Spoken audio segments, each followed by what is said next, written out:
Noong Marso 2022, nahalal ako bilang leader sa iglesia. Sa patnubay at tulong ng mga kapatid na katrabaho ko, pagkaraan ng ilang panahon, nagawa kong matuklasan at malutas ang ilang paglihis at problema sa gawain. At unti-unting bumuti ang mga resulta ng gawain. Sinabi ng mga kapatid ko na may kapabilidad ako sa gawain. Napakasaya ko at naramdaman kong bagamat maikling panahon pa lang akong nagsasanay, may mahusay akong kakayahan at nagagawa kong matuklasan ang mga problema at magawa ng maayos ang gawain. Inakala ko na ako ay isang pambihirang talento.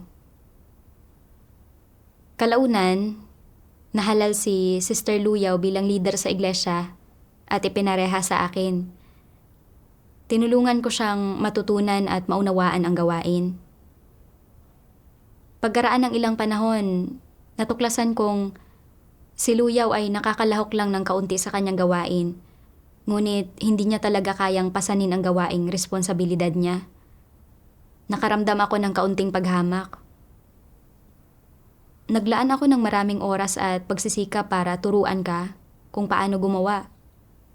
Bakit napakabagal ng pag-usad mo?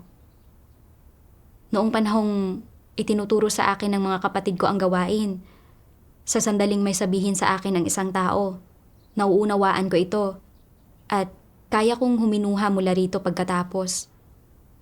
Bakit napakahirap nito para sa iyo? Hindi ito maaari. Kailangan kitang sermonan. Sa makatwid, mahigpit kong sinabi sa kanya, naipaliwanag ko na ng napakalinaw kung paano gawin ang mga gampaning ito. Bakit hindi mo pa rin magawa ang mga ito? Nag-iingat ka ba o hindi? Namula ng husto ang mukha ni Luyaw at tahimik siyang yumuko. Nang makita ko kung gaano siya kalungkot, naisip ko, sumobra yata ako sa sinabi ko. Kung tutuusin, kasi simula pa lang magsanay ni Luyaw at kailangan niyang maging pamilyar sa maraming gampanin. Bukod pa rito, medyo may edad na siya at hindi na rin ganoon kahusay ang memorya niya. Gayunpaman, naisip ko ulit, bagamat medyo mabagsik ang tono ko, gusto ko lang siyang tulungang maging pamilyar sa gawain sa lalong madaling panahon. At hindi ako nagnilay sa sarili ko. Kalaunan, nahalal ako para maging isang mangangaral at tinutulungan ko ang bagong halal na leader, si Sister Hanlu, na matutunan ang gawain. Minsan, tinitimbang namin kung nakaayon sa mga prinsipyo ang pagpapaalis sa ilang tao. Nakita kong malinaw na nagpamalas ang ilang tao bilang masasamang tao, ngunit hindi ito nakilatis ni Hanlu. Medyo nakaramdam ako ng kaunting paghamak sa puso ko. Nakagawa ka na dati ng gawain ng pag-aalis. Hindi ba nagbahagi na tayo dati tungkol sa mga prinsipyo sa larangang ito? Paanong umurong ka pa sa halip na umusad? Pagkatapos ay naisip ko na nang nakipagbahaginan sa akin ang mga nakatataas na lider at ginabayan ako tungkol sa pagkilatis, bagamat may mga kakulangan din ako, hindi naman ako katulad niya sa pagiging walang kasanayan. Sa makatwid, mahigpit kong sinabi kay Hanlu, dapat mong tingnan ang mga problema ayon sa diwa ng mga tao. Hindi maaaring maliliit na detalye lang ang tinitingnan mo. Natigilan si Hanlu lang sabihin ko ito at mahinang sumagot. Nauunawaan ko ang mga prinsipyo pagdating sa doktrina. Pero kapag nahaharap na ako sa iba't ibang tao, hindi ko talaga sila makilatis. Nang marinig ko ito, lalo pa akong nainip at nagalit. Dati, hindi pa ako kailanman nakagawa ng gawain ng pag-aalis, pero naunawaan ko ito sa sandaling ipinaliwanag ito sa akin. Kung tutuusin, nakagawa ka na dati ng gawain ng pag-aalis. Paanong wala ka pa ring pagkilatis? Pagkatapos ay mahigpit ko siyang pinagsabihan. Hindi ba't gumagawa ka lang ng mga dahilan para sa sarili mo kapag sinasabi mo ito? Nakagawa ka na dati ng gawain ng pag-aalis at nagbahaginan na rin tayo dati tungkol sa mga prinsipyo. Kung hindi ka pa rin makakilatis kahit ngayon, hindi ba't ginagawa mo ang iyong tungkulin nang hindi ito isinasa puso? Pagkatapos niyang marinig ang sinabi ko, nahihiyang yumuko si Hanlo at hindi na nagsalita. Nang makita ko ang ayos ni Hanlo, naisip ko, nalimitahan ko kaya siya sa paraan ng aking pagsasalita? Gayunpaman, kapag napapansin ko ang mga problemang ito, hindi ko mapigilan ang sarili kong magpakita ng pagkamainitin ng ulo. Kalaunan, nagnilay ako. Bakit palagi akong nagpapakita ng pagkamainitin ng ulo kapag naglilinang ako ng mga tao? Sa panahong iyon, nanalangin ako sa Diyos para maghanap at sinubukan ko ang lahat ng aking makakaya para pigilan ang sarili ko sa paraan ng aking pagsasalita at pagkilos. Gayunpaman, minsan, hindi ko mapigilang sumabog ang galit ko at pagkatapos ay sumasakit ang puso ko. Makalipas ang ilang araw, nagbigay si Hanlo sa akin ng isang mungkahi. Sinasabing masyadong mataas ang mga hinihingi ko sa iba at ang mabagsik na tono ng aking boses ay nagpapahirap sa iba na tanggapin ang sinasabi ko. Nang marinig ko ang sinabi ni Hanlo, sa simula, hindi ko ito matanggap. Naisip ko, sinusubukan ko na ng husto na pigilan ang sarili ko para hindi ako magpakita ng pagkamainitin ng ulo. Bakit hindi ka magnilay sa sarili mong mga problema? Paano ako magiging mabait sa iyo kung hindi mo magawa ng maayos ang iyong gawain?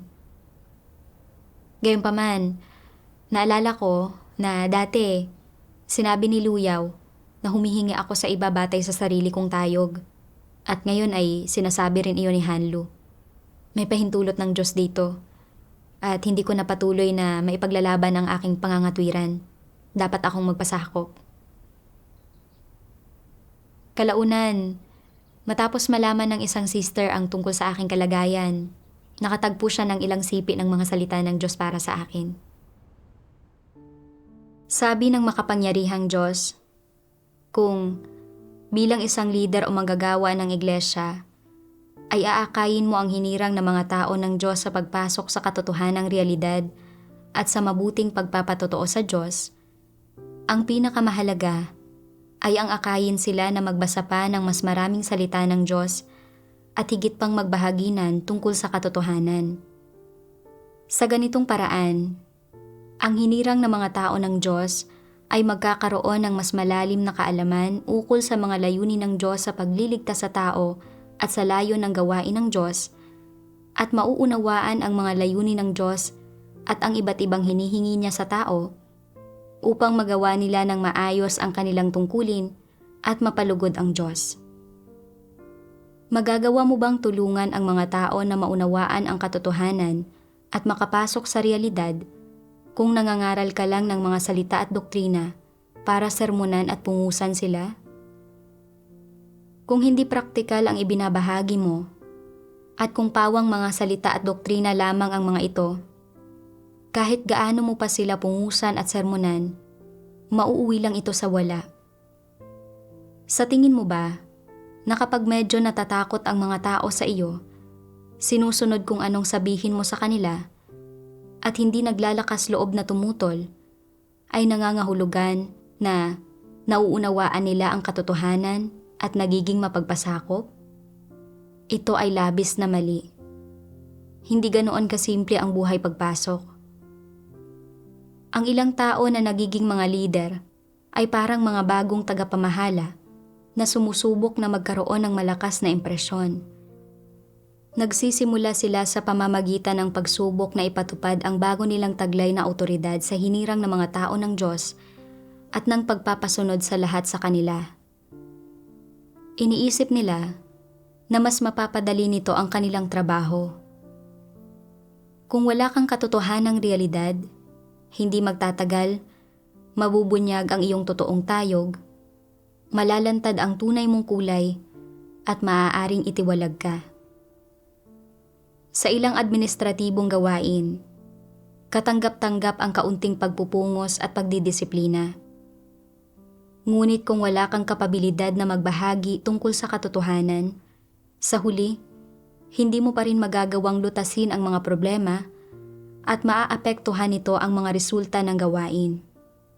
Kung kahit ano pang mga isyu ang lumitaw sa iglesia, palagi kang nanenermon sa mga tao at naninisi, at kung ang ginagawa mo lang ay ang sungitan ang mga tao, ito ang tiwali mong disposisyon kung gayon na ibinubunyag ang sarili nito at naipakita mo ang pangit na hitsura ng iyong katiwalian.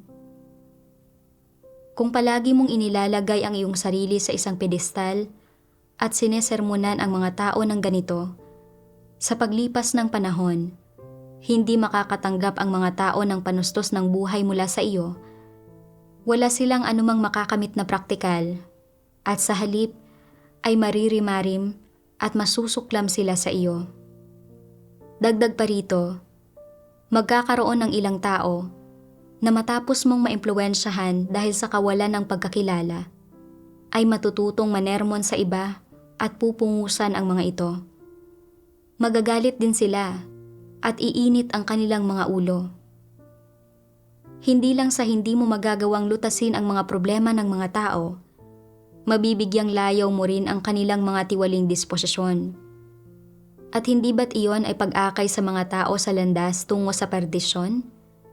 Hindi ba't isa itong masamang gawain? Ang isang leader ay pangunahing dapat manguna sa pamamagitan ng pagbabahagi tungkol sa katotohanan at pagtutustos ng buhay.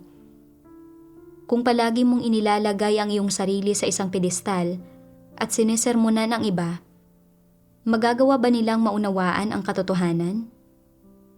Kung gagawa ka sa ganitong paraan sa loob ng ilang panahon at malinaw nang nakikita ng mga tao kung ano ka talaga, itatakwil ka nila. Madadala mo ba ang mga tao sa harap ng Diyos sa pamamagitan ng paggawa sa ganitong paraan? Hinding-hindi. Papalpak ka lang sa gawain ng iglesia at idudulot na kasuklaman at itakwil ka ng mga taong hinirang ng Diyos. Huwag mong isipin na nauunawaan mo ang lahat. Sinasabi ko sa iyo na hindi sapat ang lahat ng nakita at naranasan mo para maunawaan mo kahit ang 1,000 ng aking plano ng pamamahala. Kung gayon ay bakit napakayabang mong kumilos? Ang katiting na talento at kaunting kaalaman mo ay hindi sapat para gamitin ni Jesus kahit sa 1 segundo lamang ng kanyang gawain. Gaano ba talaga karami ang karanasang taglay mo? Ang nakita mo at lahat ng narinig mo sa buong buhay mo at ang naisip mo ay mas kaunti kaysa sa gawaing ginagawa ko sa 1 saglit. Ang pinakamabuti ay huwag kang mamintas at maghanap ng mali. Gaano ka man kayabang, isa ka lamang nilikha na ni hindi man lang kapantay ng isang langgam. Ang lahat ng hawak mo sa loob mo ay mas kakaunti pa kaysa sa hawak ng isang langgam.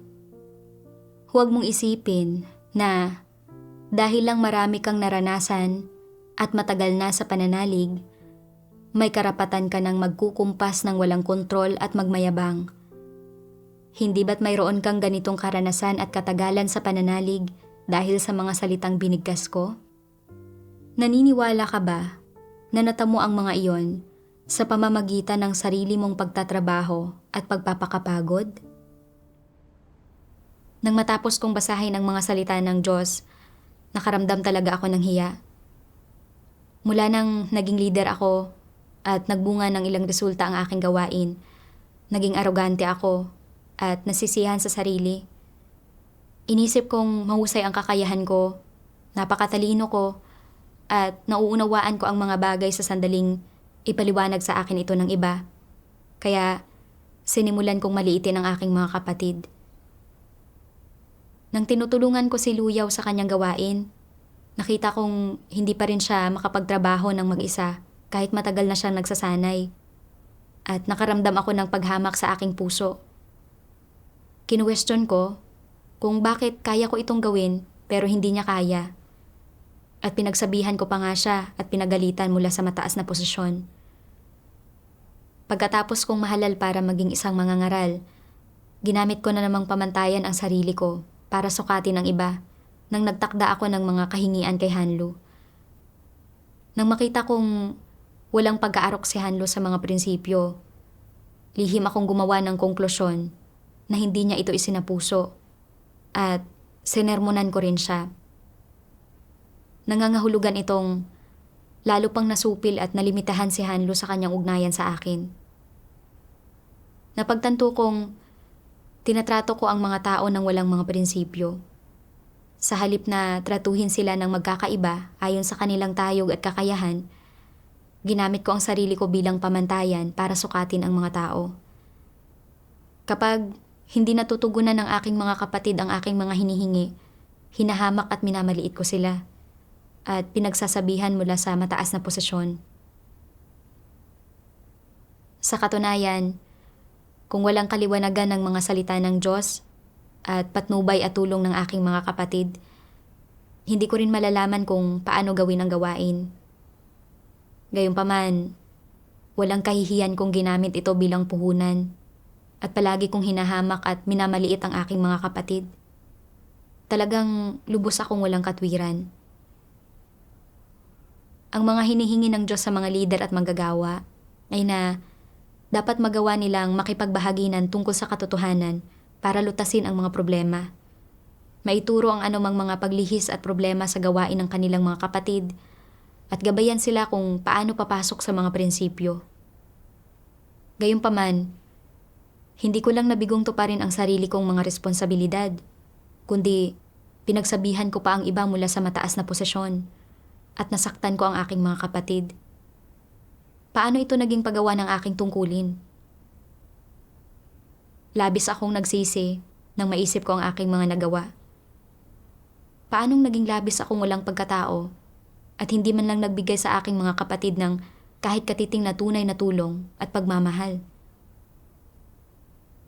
Isang araw, binasa ko ang mga salita ng Diyos at sa wakas ay naunawaan ko kung bakit hindi ko maitrato ng tama ang mga tao. Sabi ng makapangyarihang Diyos, maraming uri ng mga tiwaling disposisyon na kabilang sa mga satanikong disposisyon. Pero ang isa na pinakahalatang halata at pinaka namumukod-tangi ay ang mapagmataas na disposisyon. Pagmamataas ang ugat na dahilan ng mga tiwaling disposisyon ng tao. Kapag mas mapagmataas ang mga tao, mas hindi sila makatwiran.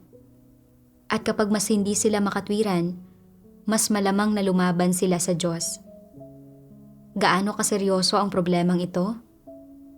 Dahil ang mga tao ay may mga mapagmataas na disposisyon, hindi lang nila itinuturing ang lahat bilang mas mababa kaysa sa kanila, kundi ang pinakamalala, wala man lang silang pagsasaalang-alang sa Diyos at wala silang may takot sa Diyos na puso kahit kaunti. Bagamat nananampalataya sa Diyos ang mga tao at sinusunod siya, ni hindi nila siya itinuturing na Diyos. Pakiramdam nila palagi ay taglay nila ang katotohanan at napakataas ng tingin nila sa kanilang sarili. Ito ang diwa at ugat ng mapagmataas na disposisyon at nagmumula ito kay Satanas. Kaya, kailangang malutas ang problema ng pagmamataas. Ang pagtingin sa lahat bilang mababa kaysa sarili ay isang maliit na usapin. Ang kritikal na issue ay na nakakapigil sa mga tao na magpasakop sa Diyos ang isang mapagmataas na disposisyon sa kanyang kataas-taasang kapangyarihan at sa kanyang mga pagsasaayos. At dahil din dito, palaging sinusubukan ng mga tao na makipagkompetensya sa Diyos para sa kapangyarihan at kontrolin ang iba. Ang ganitong tao ay walang may takot sa Diyos na puso ni katiting, ni hindi niya mahal ang Diyos o nagpapasakop sa Kanya. Kung tunay mong nauunawaan ang katotohanan sa iyong puso, malalaman mo kung paano isagawa ang katotohanan at magpasakop sa Diyos, at natural na matatahak ang landas ng paghahangad ng katotohanan. Kung tama ang landas na tinatahak mo at nakaayon ito sa mga layunin ng Diyos, hindi ka iiwanan ng gawain ng banal na espiritu. Kung magkagayon, ay mababawasan ang posibilidad na ipagkakanulo mo ang Diyos. Kung wala ang katotohanan, madaling gumawa ng masama at gagawin mo iyon kahit ayaw mo. Halimbawa, kung mayroon kang mapagmataas at palalong disposisyon, walang kaibahan kung sabihan kang huwag kalabanin ang Diyos. Hindi mo mapipigilan ang sarili mo, hindi ito sakop ng kontrol mo. Hindi mo gagawin ito ng sadya. Gagawin mo ito dahil nangingibabaw ang iyong kalikasan ng pagmamataas at kapalaluan. Dahil sa iyong pagmamataas at kapalaluan, hahamakin mo ang Diyos at hindi mo siya bibigyan ng halaga. Magiging dahilan ang mga ito para itaas mo ang iyong sarili. Palaging ibandera ang iyong sarili.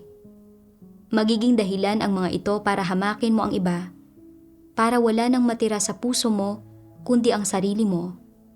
Nanakawin ng mga ito ang puwang ng Diyos sa puso mo, at sa huli ay magiging sanhi ang mga ito na umupo ka sa pwesto ng Diyos at hingin sa mga tao na magpasakop sila sa iyo, at magiging dahilan para ipagpitagan mo ang sarili mong mga kaisipan, ideya at kuro-kuro bilang katotohanan. Napakaraming kasamaan ang ginagawa ng mga tao dahil nangingibabaw ang kanilang mapagmataas at palalong kalikasan. Upang malutas ang problema ng paggawa ng masama, kailangan muna nilang lutasin ang kanilang kalikasan. Kung walang pagbabago sa disposisyon, hindi posibleng maghatid ng pangunahing resolusyon sa problemang ito. Habang pinagninilayan ko ang mga salita ng Diyos, naunawaan kong ang isang mapagmataas na kalikasan ang ugat na dahilan ng paglaban ng mga tao sa Diyos. Naisip ko kung paanong nagkaroon ako ng ilang karanasan sa gawain at nagkamit ng ilang resulta sa aking gawain. At kaya naniwala akong mahusay ang kakayahan ko at napakatalino ko. Nang ginagabayan ko ang aking mga sister sa paggawa ng kanilang gawain, hindi ko sila tinrato ng ayon sa mga prinsipyo. At hindi ako humingi sa kanila ayon sa kanilang tayog at kakayahan. Sa halip, ginamit ko ang sarili ko bilang pamantayan para sukatin sila. At palagi kong ikinukumpara ang sarili ko sa aking mga sister. Kapag hindi natutugunan ng aking mga sister ang aking mga hinihingi, hinahamak ko sila, pinagsasabihan, at pinagagalitan. Sa paggawa ng aking tungkulin, hindi ko tinatrato ang mga tao ayon sa mga katotohanang prinsipyo, kundi ginamit ko ang sarili kong mga karanasan at perspektiba bilang batayan ko sa pagtingin sa mga tao at bagay. Hindi ba't itinuturing ko ang sarili kong mga kaisipan at pananaw bilang mga katotohanang prinsipyo? Naisip ko kung paanong kapwa nagsimula palang magsanay sina Luyaw at Hanlo para gawin ang gawain ng iglesia. Bagamat may mga kakulangan sila, gusto rin nilang gawin ng maayos ang gawain at umaasang makakakuha ng kaunting tulong mula sa akin. Gayunpaman, namumuhay ako sa isang mapagmataas na disposisyon at talagang hindi ko naunawaan ang kanilang mga paghihirap. Sa halip, hiningi ko na sila ay maging katulad ko at pinagsasabihan at pinagagalitan ko sila kung hindi nila natutugunan ang aking mga hinihingi na nagresulta para malimitahan ko sila. Nang maunawaan ko ito, nakaramdam ako ng takot sa aking puso.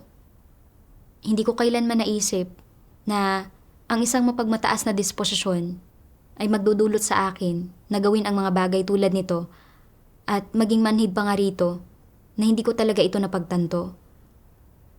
Pakiramdam ko ay talagang nasa panganib ako at nanalangin ako sa Diyos sa pagsisisi. Ayaw nang magpatuloy na mamuhay ayon sa aking mapagmataas na disposisyon. Kalaunan, binasa ko ang isa pang sipi ng mga salita ng Diyos at nalaman ko kung paano tratuhin ang mga tao ayon sa mga katotohanang prinsipyo. Sabi ng makapangyarihang Diyos, malinaw na ipinapakita at ipinahihiwatig sa mga salita ng Diyos kung paano mo dapat tratuhin ang iba. Ang saloobin ng Diyos sa pagtrato sa sangkatauhan ang saloobing dapat taglayin ng mga tao sa pagtrato nila sa isa't isa. Paano tinatrato ng Diyos ang bawat isang tao? Ang ilang tao ay mababa ang tayog, o bata pa, o maikling panahon pa lamang nananampalataya sa Diyos, o hindi masama ang kalikasang diwa, hindi mapaminsala, kundi ay medyo mangmang lang sila o kulang sa kakayahan. O nasa ilalim sila ng napakaraming pagpipigil at hindi pa nauunawaan ang katotohanan, hindi pa nagkakaroon ng buhay pagpasok, kaya hindi nila maiwasang gumawa ng mga kahangalan o mangmang na mga pagkilos. Ngunit hindi tumutuon ang Diyos sa lumilipas na kahangalan ng mga tao. Tumitingin lamang siya sa puso nila. Kung may determinasyon silang hangarin ang katotohanan na siyang tama at ito ang kanilang layon, nagmamasid sa kanila ang Diyos, naghihintay, at nagbibigay ng panahon at mga pagkakataon para makapasok sila. Hindi ibig sabihin na susukuan sila ng Diyos dahil lamang sa iisang pagsalangsang. Iyan ay isang bagay na madalas ginagawa ng mga tao. Hindi kailanman tinatrato ng Diyos ang mga tao ng ganoon. Kung ang Diyos ay hindi tinatrato ang mga tao sa ganoong paraan, bakit tinatrato ng mga tao ang iba ng ganoon? Hindi ba ipinapakita nito ang kanilang tiwaling disposisyon? Iyan mismo ang kanilang tiwaling disposisyon. Kailangan mong tingnan kung paano tinatrato ng Diyos ang mga taong mangmang at hangal, kung paano niya tinatrato ang mga mababa ang tayog, kung paano niya tinatrato ang normal na mga pagpapakita ng tiwaling disposisyon ng sangkatauhan, at kung paano niya tinatrato yaong mga mapaminsala. Pinakikitunguhan ng Diyos ang iba't ibang tao ayon sa iba't ibang paraan, at mayroon din siyang sari-saring pamamaraan ng pamamahala sa iba't ibang kalagayan ng iba't ibang tao. Dapat mong maunawaan ang mga katotohanan ito. Kapag naunawaan mo na ang mga katotohanan ito, malalaman mo na sa gayon kung paano danasin ang mga bagay-bagay at tratuhin ang mga tao ayon sa mga prinsipyo. Mula sa mga salita ng Diyos, nakita ko na tinatrato ng Diyos ang mga tao sa paraang may prinsipyo. Ang mga hinihingi ng Diyos ay magkakaiba, depende sa kakayahan at tayog ng mga tao. Hindi siya gumagamit ng isang paraan na angkop sa lahat, kundi tinatrato niya ang mga tao ng patas batay sa kanilang mga aktwal na kalagayan. Bagamat medyo mahina ang kakayahan ni Luyaw, hindi totoo na ganap na wala siyang kakayahan sa gampanin. Bukod pa rito, tuloy-tuloy niyang ginawa ang kanyang tungkulin at nang maunawaan na niya, nagawa niyang maglaan ng oras at pagsisikap. Ginagawa ang lahat ng kanyang makakaya para magawa ito ng maayos. Tungkol naman sa mga bagay na hindi niya nauunawaan, kailangan kong matyagang makipagbahaginan sa kanya at gabayan siya. Minsan, kapag hindi ko maipaliwanag ng malinaw ang mga bagay, kinakailangan ko talagang gabayan siya sa paggawa ng gampanin.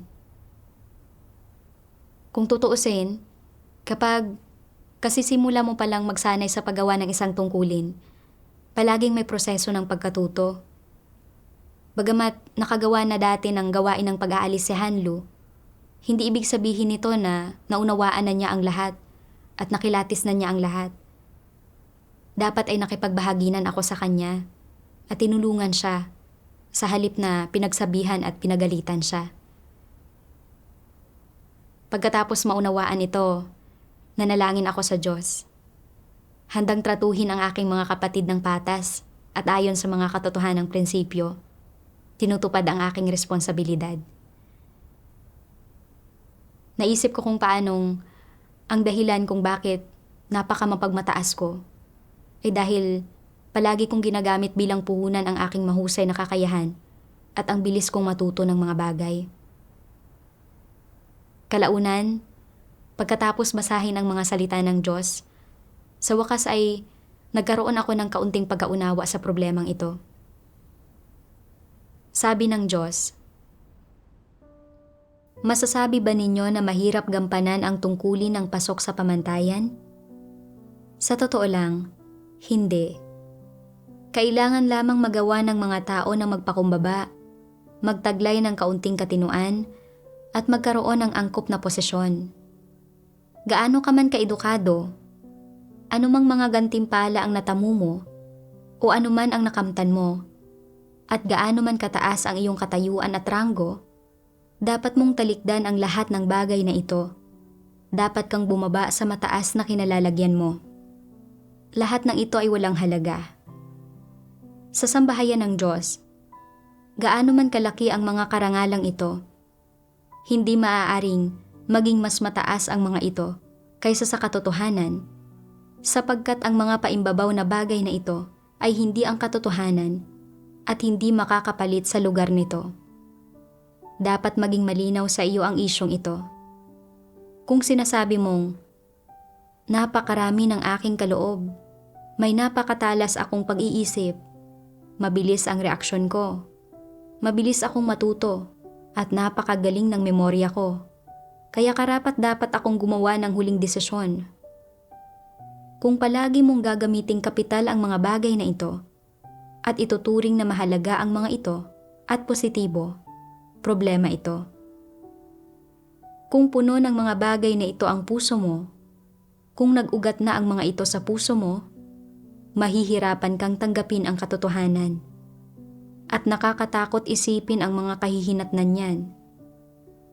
Sa gayon, dapat mo munang iwanan at tanggihan ang mga bagay na iyon na minamahal mo, na tila maganda, na mahalaga sa iyo.